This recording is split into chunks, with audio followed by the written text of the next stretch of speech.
Val Coffee calls for restructuring at the top of the festival's committee. DICE calls out the Calypso Association for failing to defend freedom of expression, and an estimated $6 million for post-Maria repairs at Windsor Park Stadium. I'm Idona John Baptist with the Channel 5 News. Details of these and other stories coming up.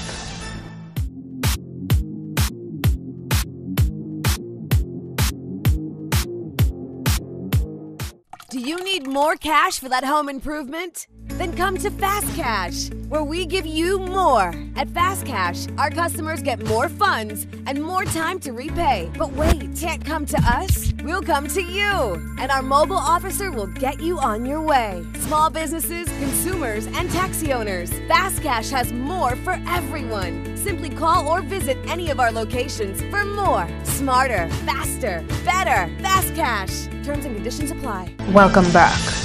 Val Coffee is calling on the authorities to review the management of the Dominica Festivals Committee. Coffee spoke publicly for the first time on state-owned DBS radio since his dismissal, saying there was too much micromanaging of the DFC, even as he served as Festivals and Events Director. He was fired on Thursday after he tendered his resignation on Monday. I'm not upset, but I've learned a lesson that is clear. I have left this office with my dignity in check. I've left with my conscience clear. Just like the police force needs to be reviewed and be analyzed now by the Jamaicans, that this Dominica Authority, the Ministry of Tourism, must look at the board of DDA. It must look at the management structure of the DDA. Lots of people are frustrated because of the way things have been done. This is not a private business of one man. It is a board. The board needs to be directed and be in consultancy with the Ministry of Tourism, with the Minister, with the Cabinet. I understand all that is a political job. But they must let an events manager, an events professional do their work and let the people continue to manage their affairs. There's too much unnecessary involvement. Coffee's resignation would have taken effect on March 1st. Had it not been for his dismissal. He said one of the reasons he tendered his resignation was because of instructions not to have DICE perform at the Carnival Opening Street Festival. The other reason was over a clash with the chairman of the Discover Dominica Authority, Benoit Badwell. There were no invitations sent out to the public, to the VIPs, because we had done the established low-key carnival launch in the Prime Minister's conference room. He was invited, he did not attend. When he inquired about his invitation, I informed him that he should liaise with his CEO and not me. The man became very irate over the phone and proceeded to remark that he will not sign the checks for Carnival. This contract and these contracts that I have gone through, if I wanted to be at DSC from 2006 now, it would have been 12 years. But I refuse to buy in to what is being called business as usual, when we do not want to think out of the box, when we want to change the status quo. He thinks the authorities should intervene and restructure the way the DDA and DFC are managed. I wish everybody in the DDA and DFC well. I can tell you something, Curtis, that with what has happened now, anybody who assumes that position, unless the government intervenes, do a complete audit, do a complete analysis of what the Discover Dominica Authority is all about. It is high time, because you have a problem sitting there. And just as we have lost agriculture, just as we have seen tourism product is going down, if you keep the square heads in wrong holes that are running this department through the Discover Dominica Authority on a board level and a management level, we are not going to see any progress in this country. I am not blaming the Prime Minister. I am not blaming the Cabinet of Dominica. I am not blaming these people at all, because they have their job to do. But they have some people that have influence on the cabinet and the government, and they are square pegs in wrong holes. In other top stories, 8-time Calypso King DICE says he expects the Calypso Association to come to the defense of Calypsonians where freedom of expression is concerned. He was speaking in the context of a decision by the Dominica Festivals Committee to terminate an agreement for him to perform at last Friday's street festival. DICE says he was informed that he would no longer be required to perform on the DFC stage after he indicated he would be singing his first released calypso for the season, Luther. I told them that if I touch that stage, I am singing Luther. They tried to tell me after they asked me to perform without specifying which songs I should. They just asked me to perform after I signed the contract. Then they called me back and say that I should not sing a particular song, which is Luther. They asked me to perform some other song. I refused. They had to give it to me in writing. So they gave it to me in writing saying that they no longer required my services, but they would pay me anyway because the contract was already signed. So I just find it was petty. Dice says he expects the Calypso Association to be a voice against injustice of Calypsonians. No, the Calypso Association, I believe they should stand for the freedom, not for me, for the freedom of expression and the freedom of Calypso itself, that vibe about Calypso. Because if we lose that, we lose Calypso. And that's the strength that's supposed to exist in any organization, the strength. Because, you use an organization, you're for the poor. And you're standing up for the poor. You use the voice of the poor. You speak for them and whatever. And here comes some rich individual giving you something so you could shut up, or checking your iris so you would not stand for the poor no more. I mean, look, they're suing people. I guess some people are so sensitive. So if you're too sensitive, I guess you're not supposed to be in governing or in leadership areas, because that messing up the whole program of growth. On the question of Val Coffey's involvement, Dice explained that he knows it was not Coffey's decision. Actually, Val Coffey was the one that picked who was supposed to sing on that night without telling me what I should sing. Is the people that intervene, and I believe, I stand for what he did there too, because, I mean, if you ask somebody to build you a house or check a thing, you can't tell them how to mix their mortar. I see no reason why the DFC or any influencers of the DFC should dictate what I have to sing on a stage. Two veteran Calypsonians are back in the finals after a combined hiatus of over 20 years. Andrea Louis has that story. Emmanuel Hakesy Salamat started off in the Calypso arena back in 1976. That first year of competition saw him make it to the semi-finals. From 1977 onward, Hakesy was a staple feature of the Calypso finals. His last showing in the finals of the National Calypso competition was in 2001. After an almost 2-decade absence from the grand finals, Hakesy says performing in the fourth and final leg of competition will feel like returning home. Actually is wonderful, because it's almost like I'm back home. And I have been trying to get home for the longest while, and it would appear that I'm being prevented from settling in my rightful place. Now we're into the Calypso finals, and we know that that competition requires 2 songs from the Calypsonian. So what is the second song you'll be performing on the night of the finals? I have loads of songs. I have a studio. Well, actually it's at Calypso House at the moment, but at home I had a home studio, good one. And I have loads of songs because I started writing from Ash Wednesday last season. And I have songs that I could have chosen from, but having heard the various songs, not because I think they're so good that I need to make a completely new song. I have better songs than the song I think I'm singing now, but I'm singing this song now because I think it's absolutely relevant for the time and what is happening and what others are putting out. I think it is totally relevant, and I'm actually here for the art form. I'm trying to boost up the art form when I think other people are trying to drag it down. I'm trying to give it back its life. Okay, so can you give us a hint of your second song, the title, the topic, anything like that? It's called Don't Bite the Hand, like in Don't Bite the Hand that feed you, don't burn the bridge you have crossed, and things like that. Despite his over 40-year presence in the Calypso arena, Hakesy, unfortunately, has never been crowned a Calypso King.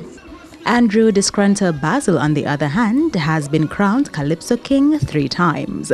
Screnter started off in the Calypso art form in 1987 and shares the same sentiment that performing at the finals after a 4-year absence is like returning home.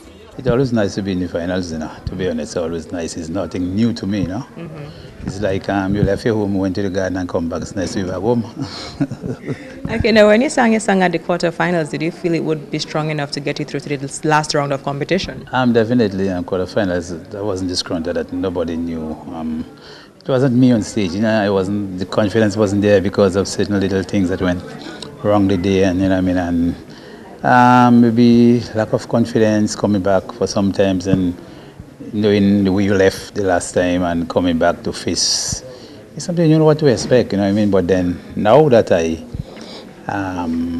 passed through the quarterfinals, I said there's no stopping, Now, at the semi-finals, you kind of added or changed a few lyrics in the song. What was the reason behind it? Do you think it works in your favor? The answer to that is a calypso never finished. A song never finished. There's always room for improvement in any song. And it's like you're building a house and you find you're going to change the design. You change the design and do, So just like the calypso, you come the night and you realize, okay, you need reinforcement. You put reinforcement.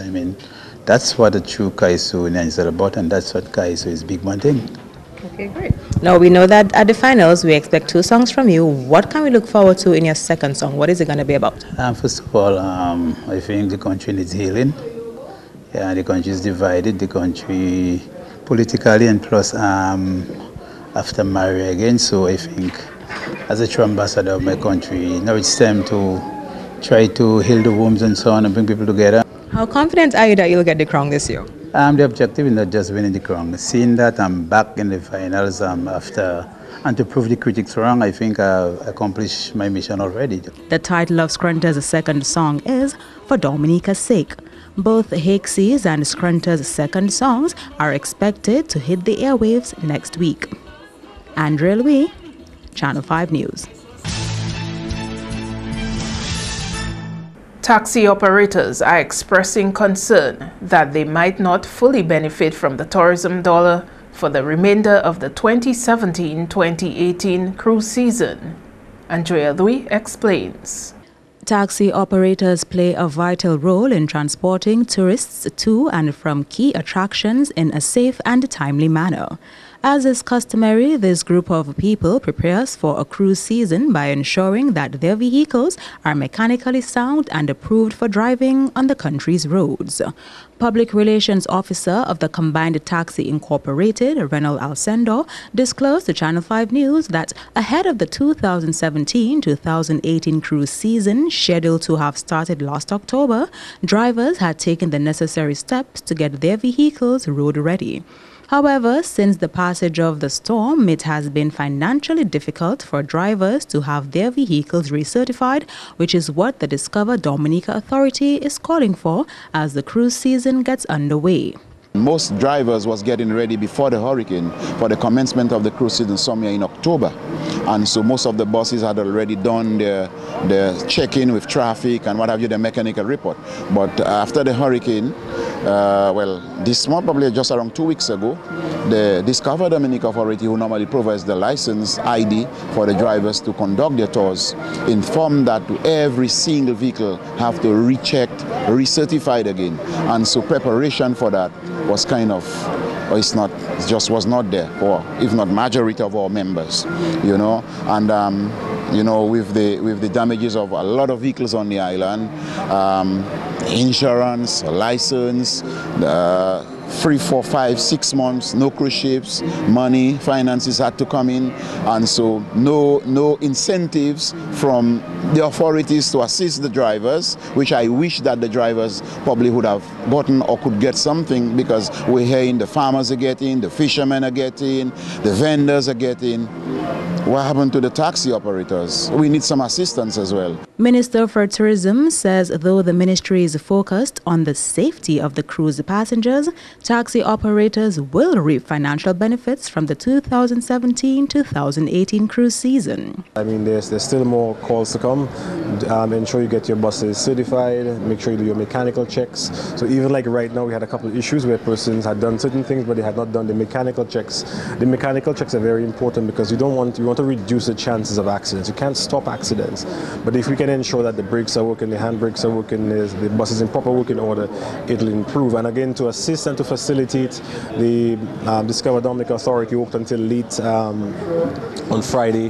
They've even done some certifications on Saturday, and even up to now, we actually called in a mechanic so he can review some of those buses on the spot to make sure that they are roadworthy before we send them out, because reducing risk is very critical. Combined Taxi Inc. has a total of 150 members. However, only 15 were present for the docking of the Mindshift 3 on Sunday as a result of the recertification process. Andrea Louis, Channel 5 News. In more news, the Dominica Solid Waste Management Corporation is exploring the possibility of using 17 locations around the island where used galvanized can be compacted for export. Julian Morris has that story. Post-Hurricane Maria piles of galvanized can already be seen at Point Round, Canefield, Massac and Grand Bay. Government is in the final stages of discussion with a local entity with respect to baling and exporting the compacted galvanized.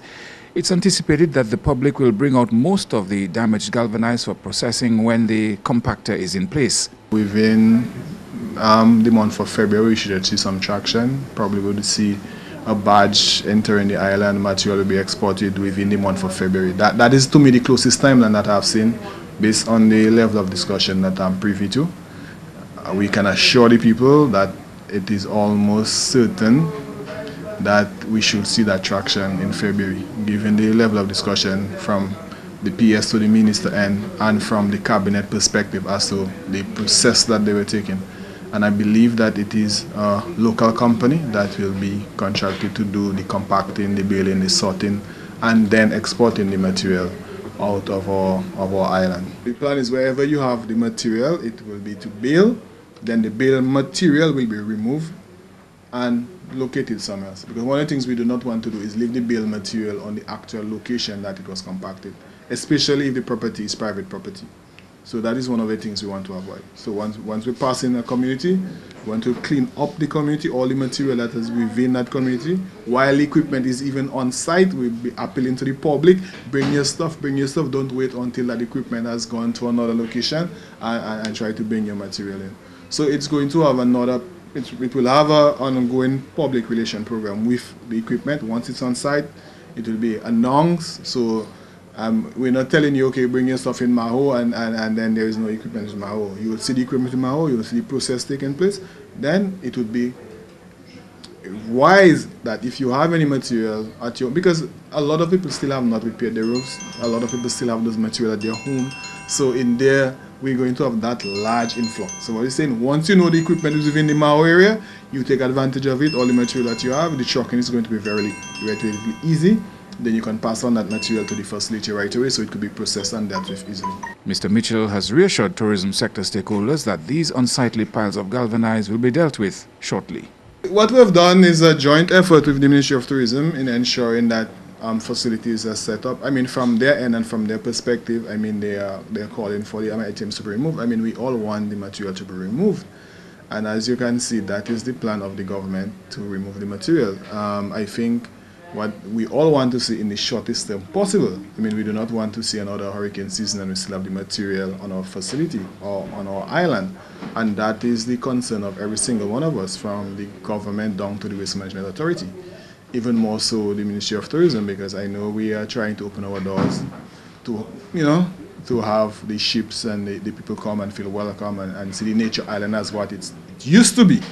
So that is where the level of urgency is in ensuring that that material is removed. And I know from our end, from the Ministry of Health standpoint, from the Cabinet standpoint, from the Minister of Health, that everything within their power is being done to ensure that activity is done as speedily as possible. And as I said, within the month of February, you're going to see some significant traction. You will see a barge, you will see a metal compactor, you will see material being removed from the island. So that will again appease some of the concerns that we have from the public. We know it is looking unsightly, but again, we just had to do what we had to do, But at the end of the day, we are going to remove it, and that is what we want the general public to be assured of. We are not going to leave it there because it's going to be a greater threat to every single one of us if it remains in the environment in the manner in which it is. Over 500 households affected by Hurricane Maria have received prepaid bank cards under the cash transfer program managed by the local and international Red Cross. Since Hurricane Maria, the International Federation of the Red Cross has been working to provide essential humanitarian support to people affected. That includes provision of shelter materials to over 4,000 households, 540,000 liters of water to 1,498 households, and 2,700 hygiene kits, jerrycans, and buckets. The cash transfer program has been a critical part of that support. The Red Cross distributes a prepaid Visa card loaded with $450. That's 1,200 EC. There are important instructions which recipients must adhere to when using the prepaid Visa cards to access funds. So because of the regulation, we advise that they do two withdrawal of that amount of money in terms that they can be safe, that they don't lose their money in terms of other transactions. Why I want to clarify this is that this is not a normal ATM card. These have huge amount of tax and charges, international charges. So that's why we are clearing to the people that they have to do only 2 withdrawals of this amount. The first one, 1,000 EC dollars. The second one, 200 EC dollars. And this, we also have, our criteria is for people that lose their house, for families that have kids, pregnant women, elderly people, people with disabilities or special needs. Red Cross says its current goal is to target another 1,000 people for the next phase of the cash transfer program. This is Channel 5 News. Your sports highlights are next.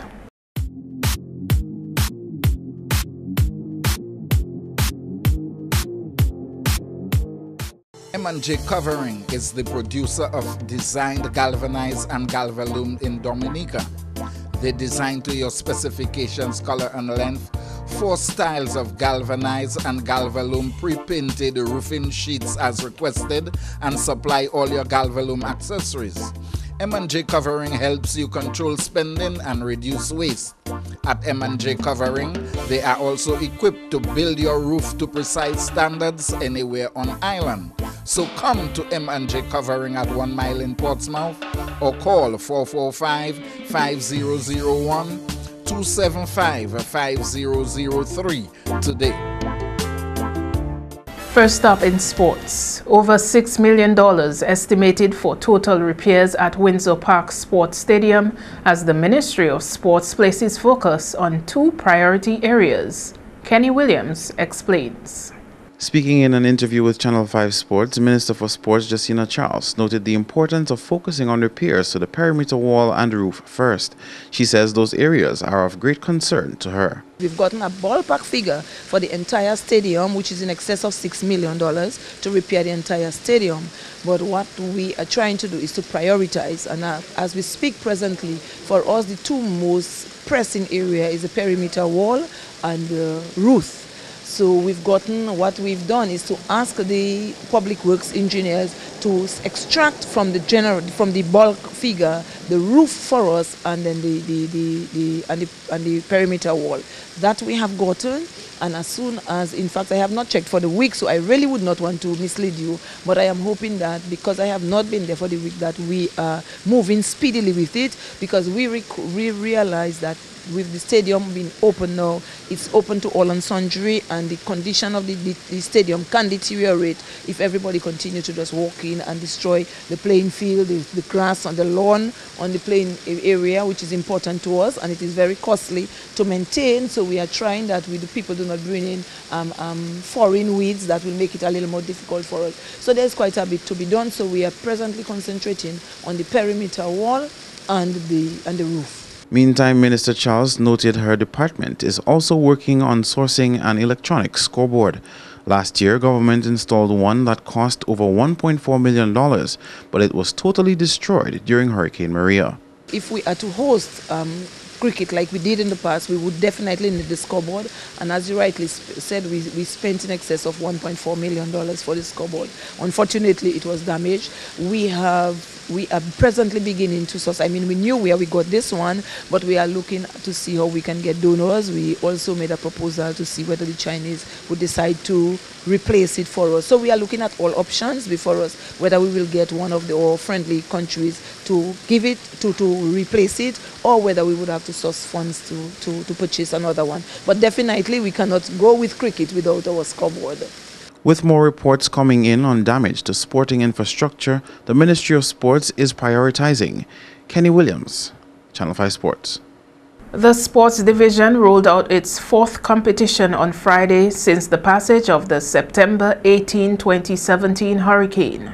Speaking at the opening ceremony of the 2018 Massey United Insurance Secondary Schools Under-20 Cricket Championship, Sports Coordinator Trevor Shillingford commended the insurance company for its commitment to local sports development in these times. He encouraged budding cricketers to give their best in the tournament, making reference to the recent success of Alec Athanas, who is a product of the program. Given the devastation that Dominica suffered, the insurance companies are finding themselves in a position where they have to dish out loads of cash. And for an insurance company at this time to commit itself to sponsoring, to putting money or investing money into the youth development of the country, I think that is commendable, and we must say a big thank you to Mass United Insurance for at this time keeping its true commitment to the development of the young people of Dominica. Alec Athanas was just a year ago, played in this very competition that you are now involved in. So it would mean, therefore, that if you could have a young man, a young boy from this competition who can make his mark on the world stage, you should feel confident that you also can do it. All 9 teams registered for the tournament showed up for the opening. St. Mary's Academy is the defending champion. The competition is sponsored by MUI to the tune of EC $10,000. The winning team will take home $500 in prize money. Kenny Williams, Channel 5 Sports. And finally in sports, there were wins for Trinidad and Tobago Red Force and Barbados Pride in the Super 50 Cup on Thursday. Beginning with the Red Force versus Marooners combined campuses and colleges game, where TNT won by a whopping 9 wickets in just 11.2 overs. In a low-scoring encounter, Marooners batted first and was cheaply bowled out for 101 in 25.4 overs. Their only batsman of note was Ryan Hines, 32. Sunil Narayan was the thorn in the side of CCU when he picked up a well-deserved 5 wickets for 10 runs. Set a likely 102 for victory, Red Force equaled the target with the loss of 1 wicket. Evan Luis was undefeated on 70. Meantime, Barbados Pride also tasted sweet victory when they defeated Hampshire by 7 wickets. Sent into bat, the losing team scored 227 for 7. Sean Irvin came in with 63 and Joe Weatherly 51. With the target set at 228, Barbados scored 231 for the loss of 3 wickets. Jonathan Carter scored 2 runs short of a century, finishing undefeated on 98. Roston Chase completed the onslaught for Barbados with a timely 85 not out.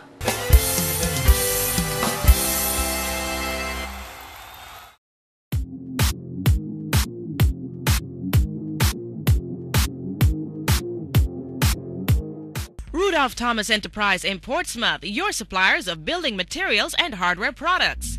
Over 20 years experience in the business. Rudolph Thomas has lumber and plywood, galvanized and fence pipe.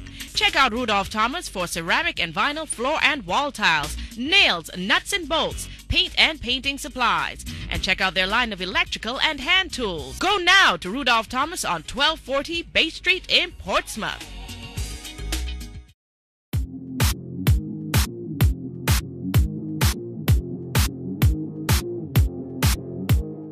To end the news, the headlines again.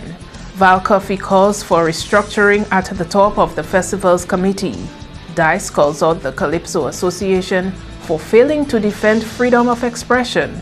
And an estimated $6 million for post-Maria repairs at the Windsor Park Sports Stadium. Feel free to contact us at news@marpin2k4.com. You can access our newscast on our YouTube page and on tdnentertainment.net. On behalf of the entire production team, I am Idona Jean-Baptiste. Thanks for watching. Have a good weekend.